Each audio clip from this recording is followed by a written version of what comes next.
Hello, everybody. I am going to chat to you about some EPAD training. So that's students' electronic assessment document, so their practice assessment document. It's worth noting that different universities use different platforms for their assessment portfolio. But today I am going to be focusing on the University of Winchester's EPAD. And whilst this is our version of our electronic practice assessment document, there will be some similarities and crossover with other universities' platforms. So we're going to take you through step by step the EPAD and the different sections of the EPAD. I'm going to show you where you can find some resources, and we're going to look at what practice supervisors can complete and what they can't complete. So I'm just going to screen share now. So what you can hopefully see is the practice assessment document. So I've logged in, but before we start with this, I want to show you our practice partner portal. So this is our practice partner portal, and on here you'll find lots of information. So the link to our practice partner portal you will find on the bottom of all our academic staff's email addresses, and your learning environment teams should have that link available to them as well to share with you. So if I just click into modules here, it will take you through to the next page. And on this, you will see that there's lots of information in here. So about meeting the academic team, some of our policies, what we tell our students about reporting concerns and incidents, reasonable adjustments, absence reporting. So we want to be quite clear as to what we are telling our students is available for you to see as well. Here we've got some links, so making that link from theory to practice for each of our programs. You've got the NA, the RNDA, TRNDA, the BN program. You then go into meet your link lecturer. So depending on which trust you are, there is, you just click on those links and it will show you a link to a poster and who your link lecturers are. So I'm just going to scroll down past the link lecturer information. So there's lots of different providers there. And we're going down here into the EPAD guides. Okay, so along with this recording, there are printable guides, so A4 printable guides for every section of the EPAD, and these are focused for yourselves as practice supervisors and practice assessors to kind of help you through the EPAD should you need support over the weekend or over night time. The most important one on here I'm going to show you is this EPAD practice assessor registration. So the students should share with you a QR code to register for an EPAD account. Please note that practice supervisors do not have accounts. It is only practice assessors. The registration process takes a minimum of 48 hours, so that does not include weekends, bank holidays and vacation weeks. So if the student hasn't shared the QR code with you, you'll be able to find it on our practice partner portal. Once you complete that and you've waited 48 hours, you can then go through the process of logging in. Okay, so there's lots of different information on here. I'm just going to scroll back down to the EPAD guides again, so you'll be able to see that each section of the EPAD has their own printable links. So I'm just going to show you what one of those looks like.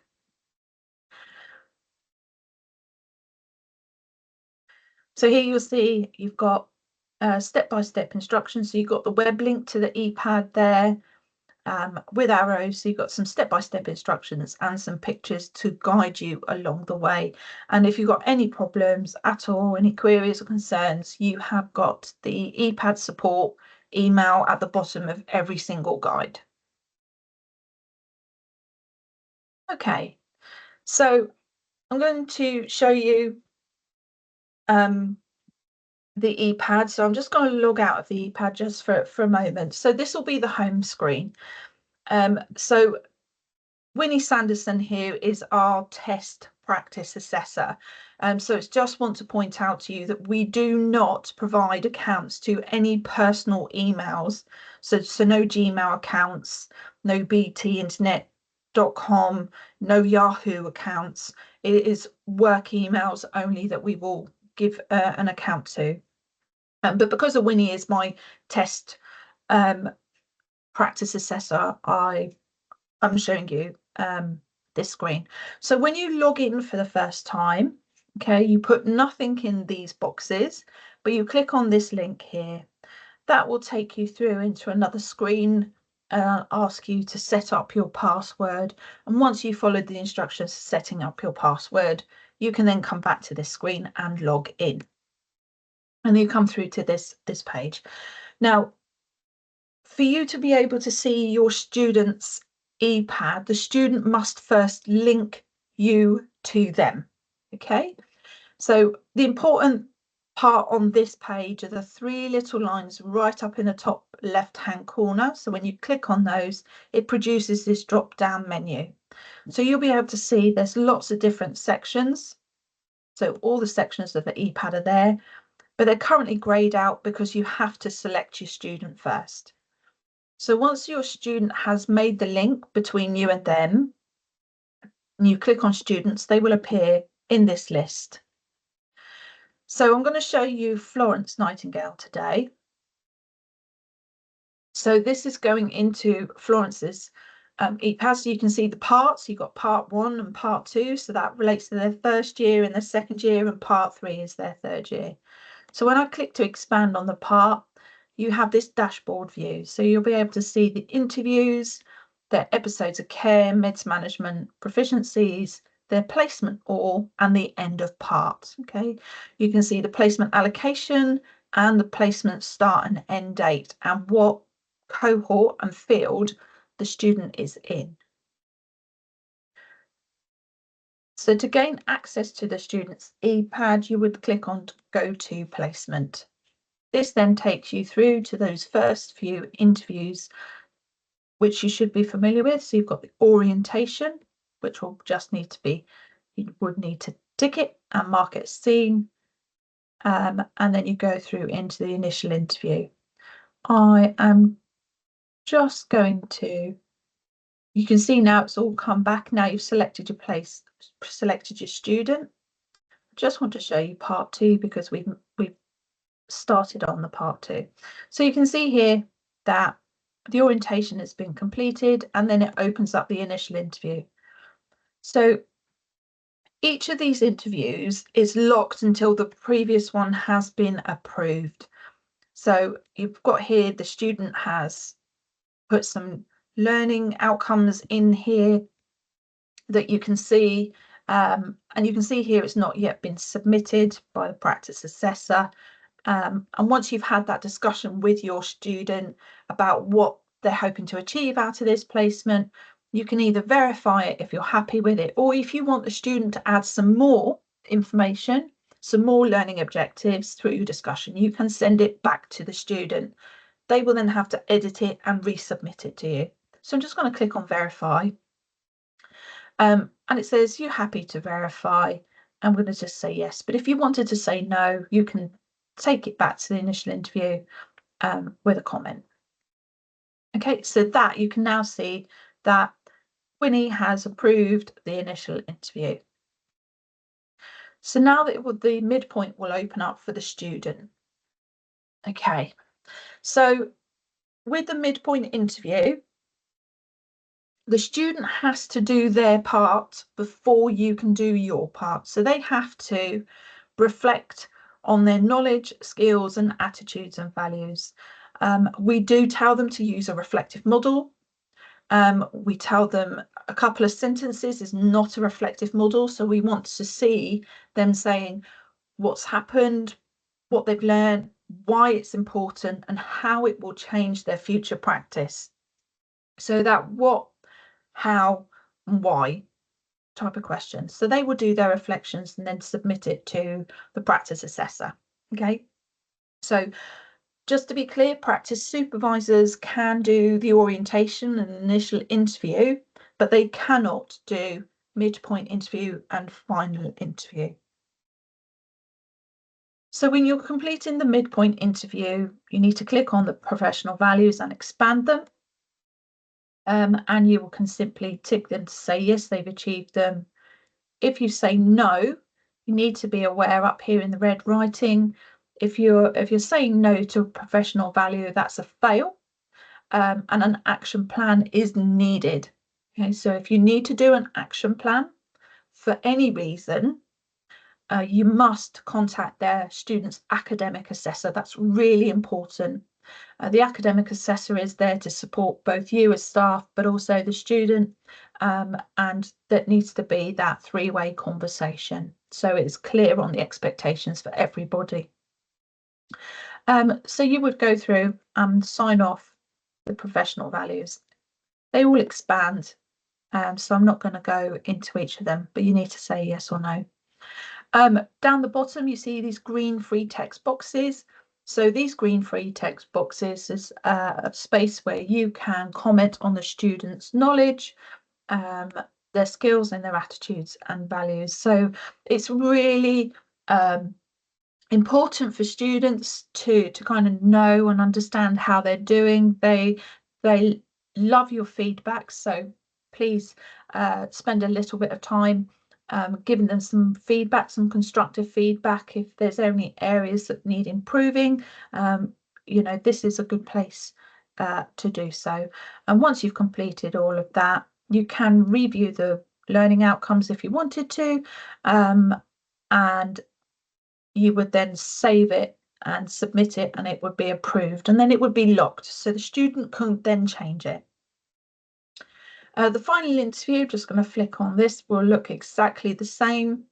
As you can see, the professional values, when you expand them now, will say you'll be able to see the midpoint and then the final interview. So you'll be able to make the changes on the final interview. They should be reflecting on one of these professional values. So if they were to pick this professional value, they need to reflect. So using a reflective model to say how they have maintained confidentiality within their placement time.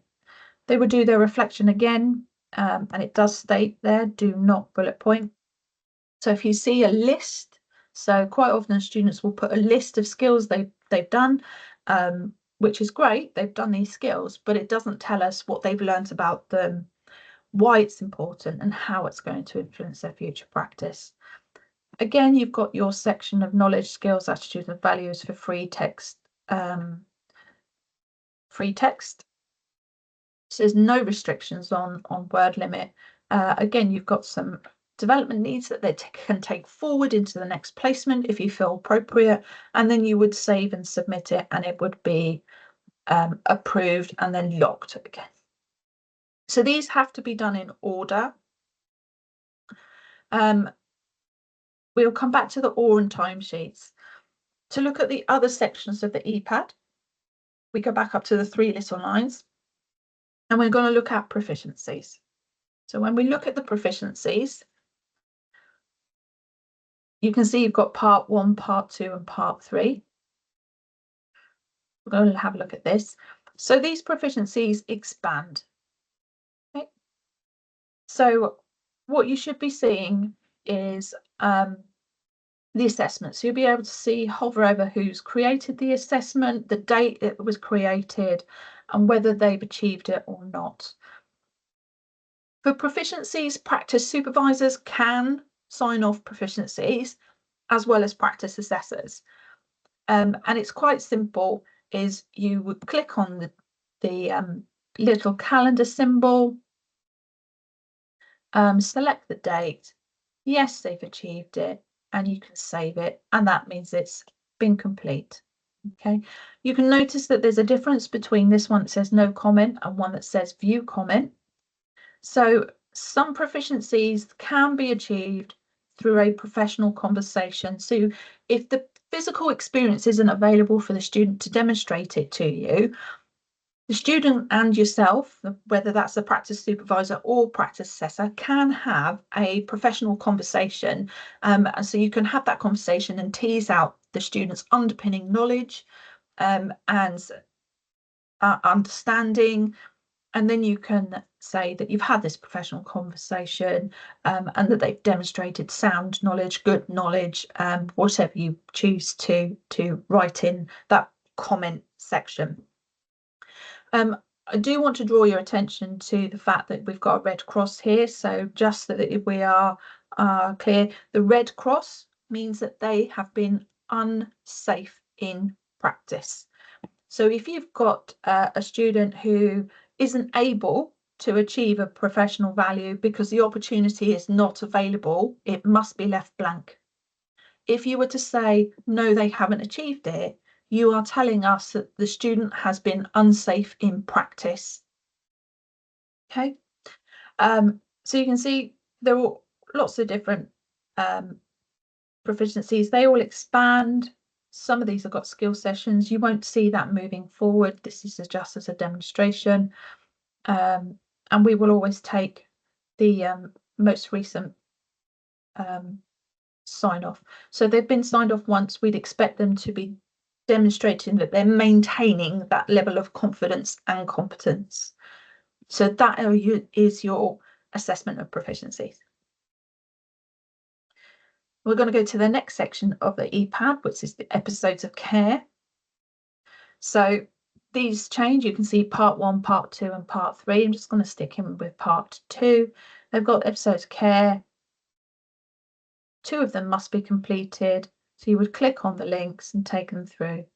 So you can see here the student hasn't yet submitted it, but you can see they've got a free text box. So the student should be reviewing what has been said, so the reflection on their episode of care and how they assessed, planned and delivered evaluated person-centered care is a reflection. So we'd expect to see some detail in there around what's happened, some detail around what did they do well and why they think they've done it well, what they could have done differently and why, and how they've begun to work more independently.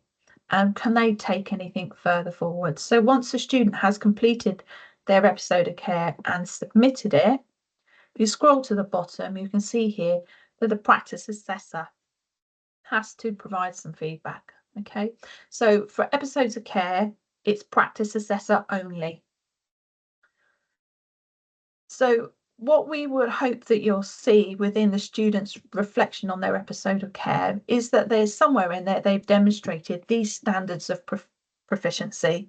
So if the student has demonstrated this, and it might be quite loosely, you can say yes. It's helpful to have a comment in there for the student's knowledge. And you would go through in each one. If you say no at any point, then that would be unsafe.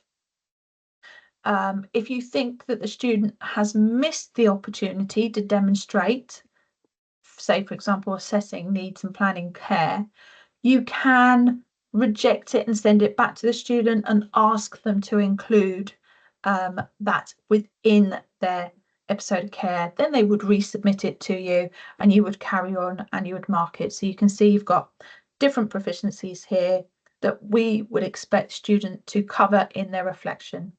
I'm just going to flick into part 1 just to see if we can got a completed one that I can show you. Not that one.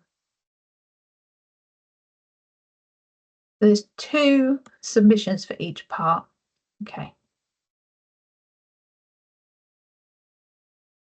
I want. So that's your episodes of care.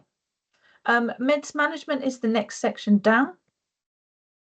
So here with our EPAD, we've got formative and summative meds management. Now the formative meds management can be completed by practice supervisors as well as practice assessors.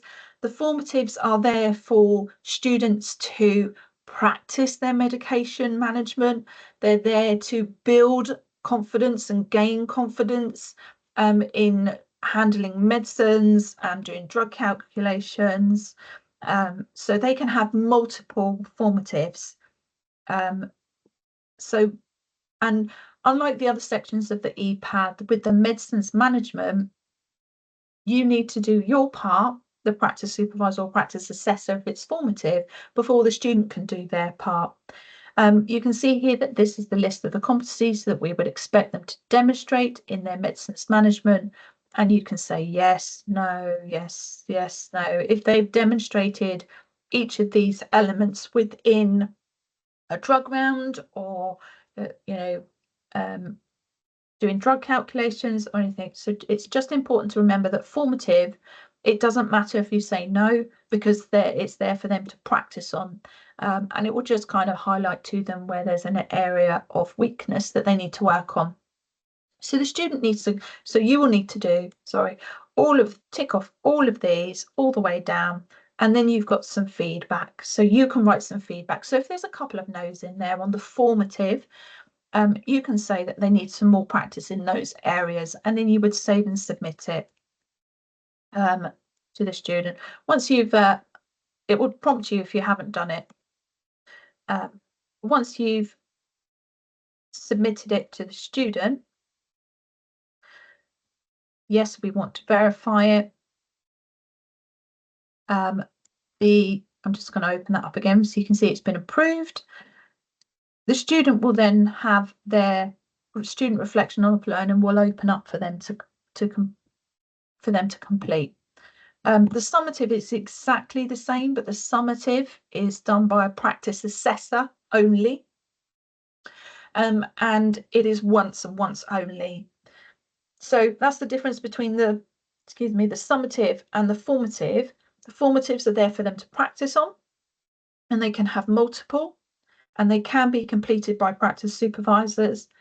The summative is once and once only, and is done by a practice assessor, and they must achieve yes all the way through to pass. So the next section we're going to move on to are placement visits and spoke days. So this is a really nice place. If the student has spent some time, we've got an example here with a tissue viability nurse, that they can reflect on that experience. With these placement visit and spoke days, there is no opportunity for, in this example, the tissue viability nurse to provide feedback on the time that the student has spent with them. But this is a reflection on perhaps something that the student wanted to reflect on but didn't want to get feedback on. So there's a difference between this and the interprofessional working.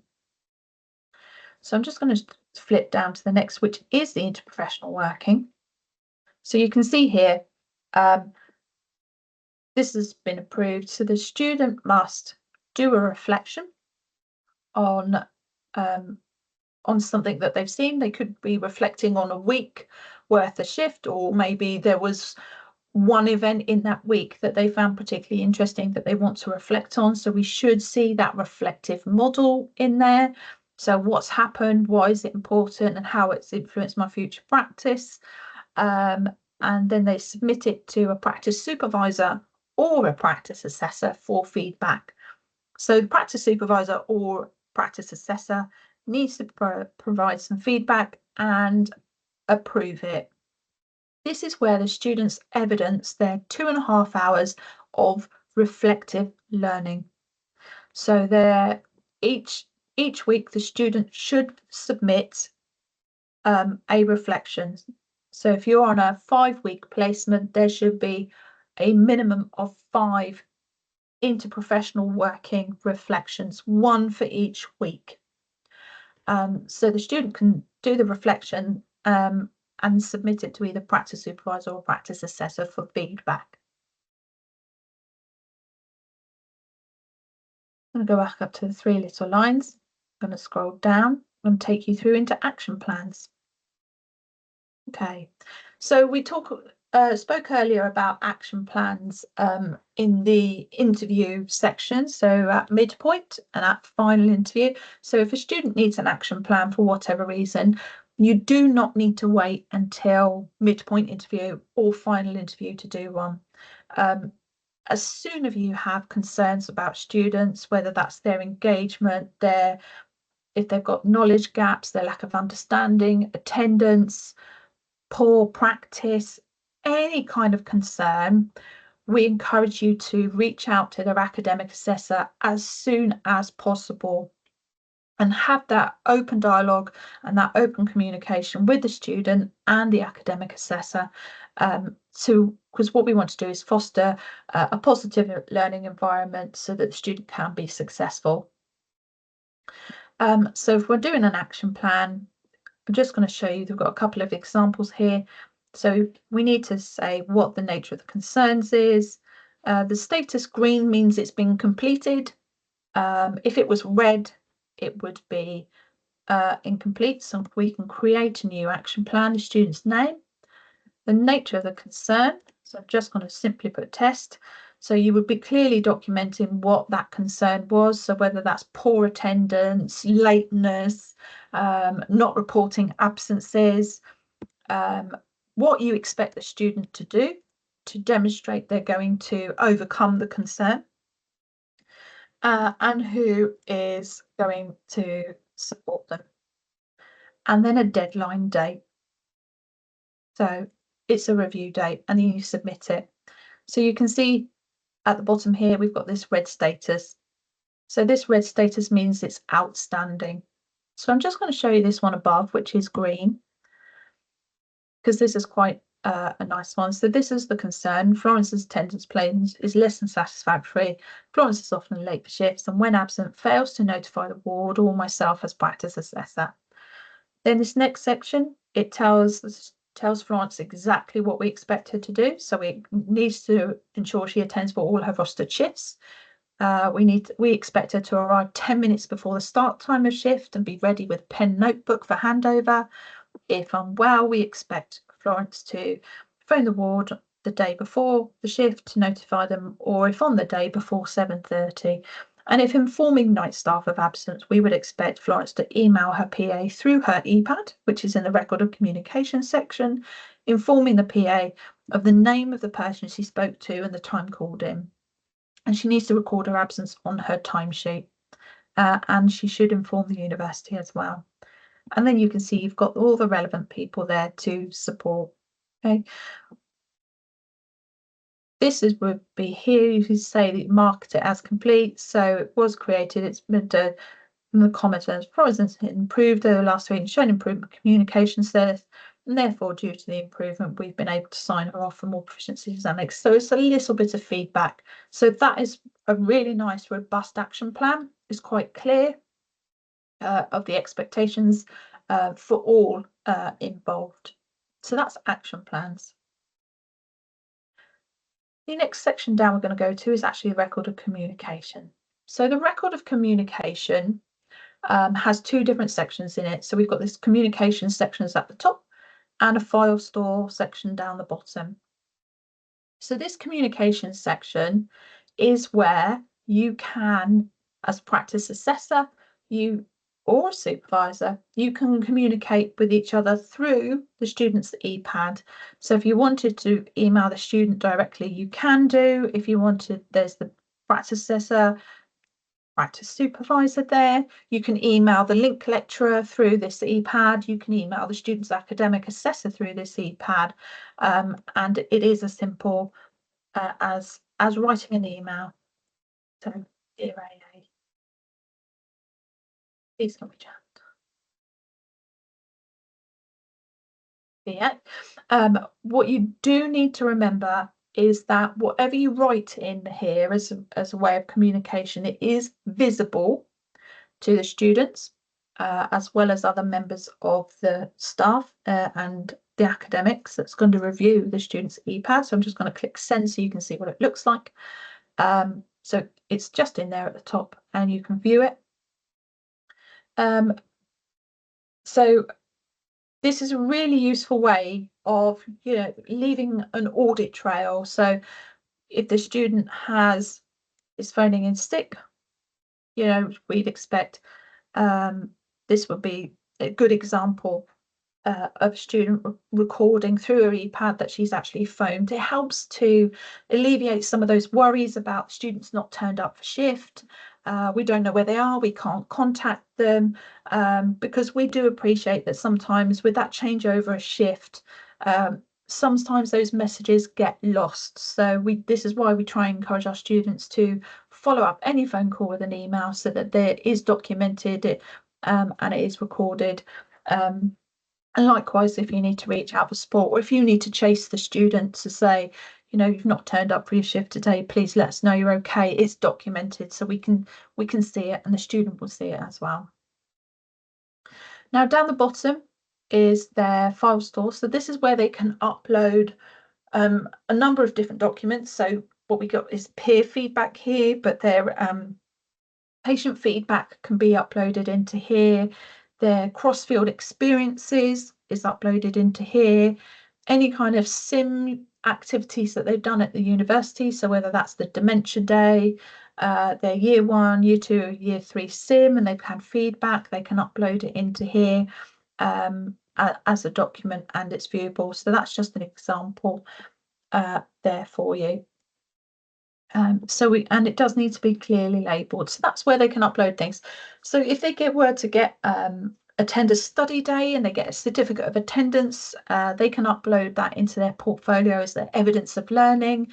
What they cannot do in this file store section is upload anything with any patient's names, any patient identifiable information, or anything that makes reference to patients. You can see here, I'm just going to show you here, it's up in red. So we've done that action plan. You can see now it's on this top dashboard to remind you that no matter what section you go in, there is an outstanding action plan. I'm going to do 3 little lines. I'm going to scroll down. So we've got feedback section. So the feedback section is really useful for if perhaps they're out on off-ward visits, they can show the member of staff that they're working with a QR code, and they can provide some instantaneous feedback. So you can see here, we've got an example here from the physiotherapist. So Florence has spent the day with a physiotherapist, and there's some feedback there from the physiotherapist. I'm just going to go up to the 3 little lines and scroll down again. And the next section is performance to print. So the performance to print is where the students will find all their patient and service user feedback forms. So they have to print them. The practice supervisor or practice assessor will hand to a patient or service user to complete and fill in. And then once it's handed back, the student must sign it down the bottom, and either the practice supervisor or the practice assessor must print, sign and date. Okay, we do not want patients signing this page. We do not want anything that's going to identify a patient at all on this form. So that once this is completed, the student will then upload this pro forma to their file store. Just to scroll down to the bottom of this list, there's a cross-field experience form. So our students need to complete a cross-field experience for each of these different experiences. So let's just scroll down so you can see that. So here you've got general or specialist medicine. So the students are required to submit 1 reflection for that as a cross-field experience, 1 for surgery, 1 for care of the old person, 1 for parent and child, 1 for learning disability, 1 for mental health, 1 for community, and 1 for maternity. So we've provided some examples where they might be able to achieve those experiences. But the important thing is with the cross-field experiences, the students have over their 7 placements to have completed each of these, and they only need to do it one of these once. As we scroll down, you'll be able to see, so again, this might be familiar for you because we have just tweaked the revalidation template to encourage them to start thinking about revalidation and reflection, because it's an ongoing process. For once you're registered, you're still going to reflect and you still need to revalidate. So we've utilised that template. So they're going to tell us about the nature of the activity. They're going to tell us what they've learnt. And we do ask them to make a link to the evidence base by providing an academic reference. So they're only expected to provide just one. In there, one is sufficient, but it's just about making sure that they can link what they're doing in practice to the evidence base. The challenge is what will improve their future practice and which part of the code it's relevant to and why. So this is the bit that they quite often miss, is where it says explain why it is relevant. Once the student's completed that, they have to sign it. Practice supervisor or assessor, sign, print and date, and then it is scanned and uploaded into the student's file store. Going to go back up to the 3 little lines. I'm going to scroll down. And here we have annexes. I'm going to straight into annexes. So with the annexes, you may also hear this referred to as their skills passport or their skills section. So with the annexes, that's what it relates to. So the NMC language is annexes, but you may also hear about it being called as skills or skills passport. So here you've got your Annex A skills. So you would just click on them and expand. I'm just going to scroll down, and here you've got all the Annex B skills. And again, you would click and it would expand. So I'm just going to go up to the top here. Okay, so with the annexes, they only need to be achieved once. Unlike the proficiencies, where once it's achieved, they should demonstrate they're maintaining. With the annexes, they only need to achieve it once. Okay, and annexes can be signed off by either the practice supervisor or the practice assessor. You can see here it's separated into parts. So part 1, so it's year 1, part 2 is year 2, and part 3 is year 3. Anything that is grayed out, it is not relevant for the student to achieve in that part. Achieving it is just very similar to the proficiency. You select the date and you can select save, and it's a green tick. Okay, you can see here you've got something like this. So check understanding and use of clarification techniques. We would expect the student to demonstrate it in each part. So if the student is in part 1, you cannot move forward and sign off part 2 and part 3 because they're not in that part. Okay, if a student was in part 2 of their program, you can sign off anything in part 2 and anything that's not yet been achieved in part 1. You cannot move forward and sign off anything in part 3. And very similarly, once you hit part 3, if the student's in part 3, they can achieve everything that's in part 3 and any that's been outstanding from part 2 or part 1. So that's the difference with the annexes. So with the annexes, you must stick to the part, or you can go backwards, but you cannot go forwards.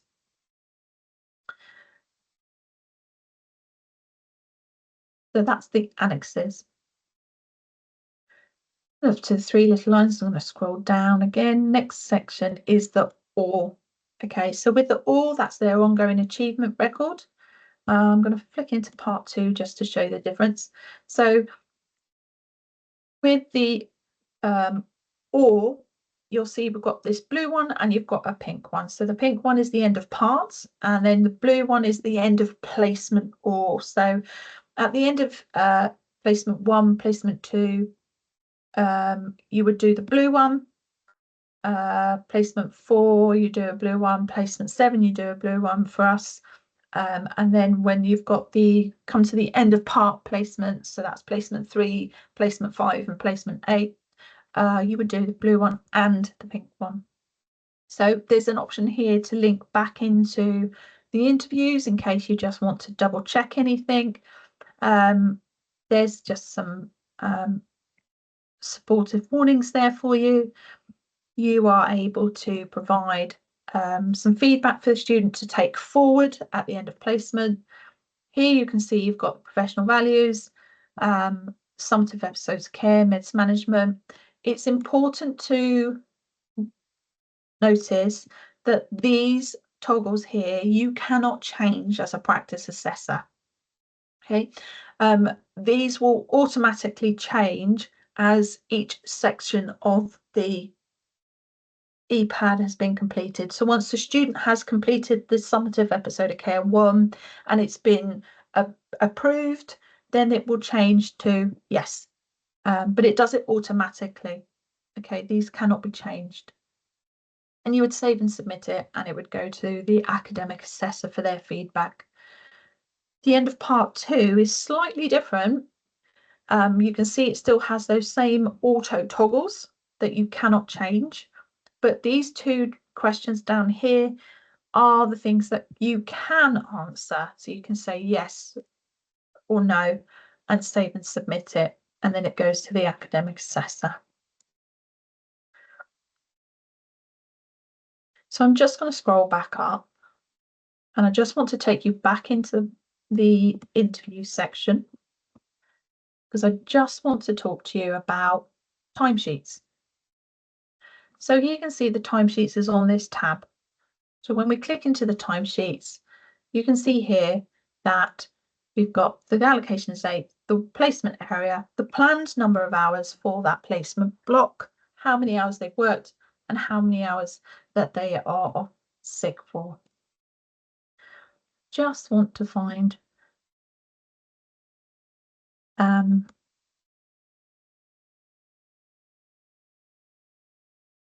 go to this one and timesheets.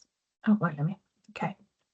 So when the student does a timesheet, the timesheets are submitted weekly to their practice assessor for approving, and timesheets must be approved weekly.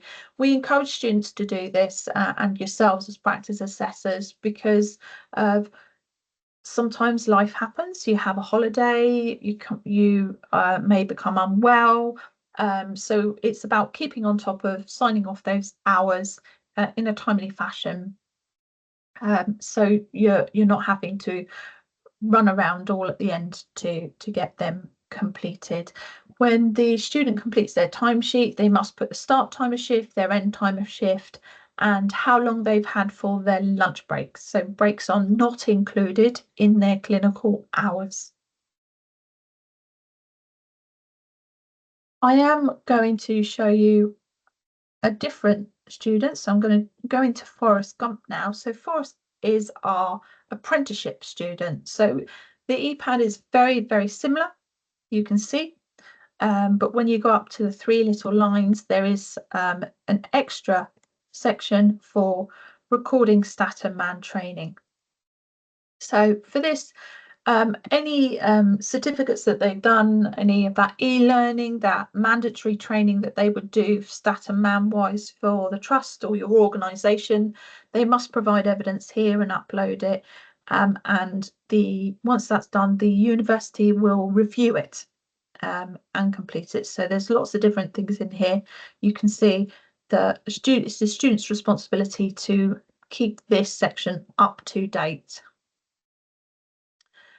There is one other area that I want to show you, and this is the NMC additional hours. So with our apprenticeship students, they can record additional hours. So these additional hours will be perhaps supernumerary shifts that they've done in employer weeks, or they've had an opportunity to do a spoke morning, spoke afternoon whilst in their normal working hours, but perhaps it can be counted as supernumerary. So they've had that learning opportunity. They can record NMC additional hours here, and they must be clear around what they did as part of those NMC additional hours. So this one's just an example. They've spent some time with the physio for that shift, and this can be approved by the physio.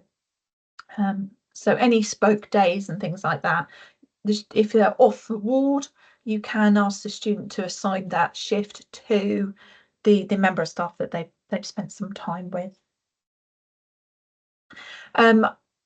The last thing I just want to show you is what the ticket's like. So every time a student submits something to a practice supervisor or a practice assessor, you'll have an automated email that will come to you.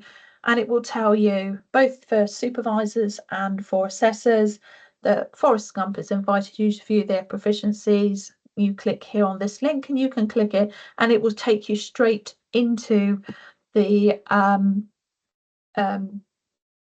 that section of the EPAD. This one's expired. It tells you when it expires. But just as an example, I wanted just to show you that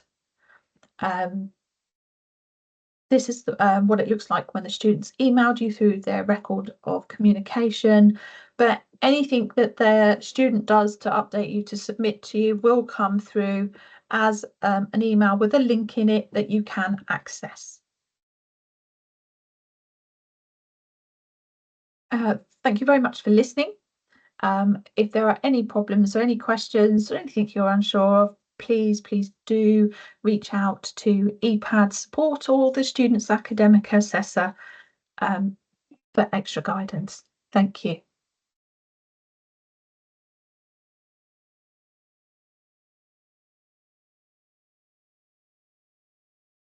Perfect timing. Was that okay? Did I Yes, cover everything? absolutely. Yeah, I think it was really nice. It makes such a difference going through it in that level of detail. My only one thing, and I possibly missed it at the beginning because I was moving around. If you're a practice supervisor, how is it you get what was the reference to how do you get access as a practice supervisor? Yeah, I did. So practice supervisors are invited by email. Fine. I mean, what we could do is when I put this on our TrustNet and send it out, I'm going to put here are some this covers resources, and then I could put a sentence saying, please note how to access as a practice supervisor. Please note as practice supervisor, talks through what you can access, but in order, yeah, that's fine. That's fine. I can do that. No problem. Okay, no, that's perfect. Lovely. Thank you. Yeah, nice and detailed. And yeah, I think brilliant. Good. All right then. No, you did. That was a great job there. So what I'll do is I've just got to wait for the thing to come up, the recording. Now I'm not here for the next couple of days, so it might be that I don't get it back to you because I've got to check. I don't know the next process, but I'll get it to you by the end of this week, Thursday or Friday. Would that be all right? That'd be great. Yeah, that'd be great. Brilliant. Yeah. Oh, that's really, really great. Thank you so much for that. Because, we were aware that Ian's was as great as it was. It probably wasn't hitting the mark anymore. No, that's excellent. Good. I'm glad that's ticked all your boxes. Lovely. Yeah. Thank you so much. All right. Thanks, Claire. No worries. Speak to you soon. And you. Bye. Bye.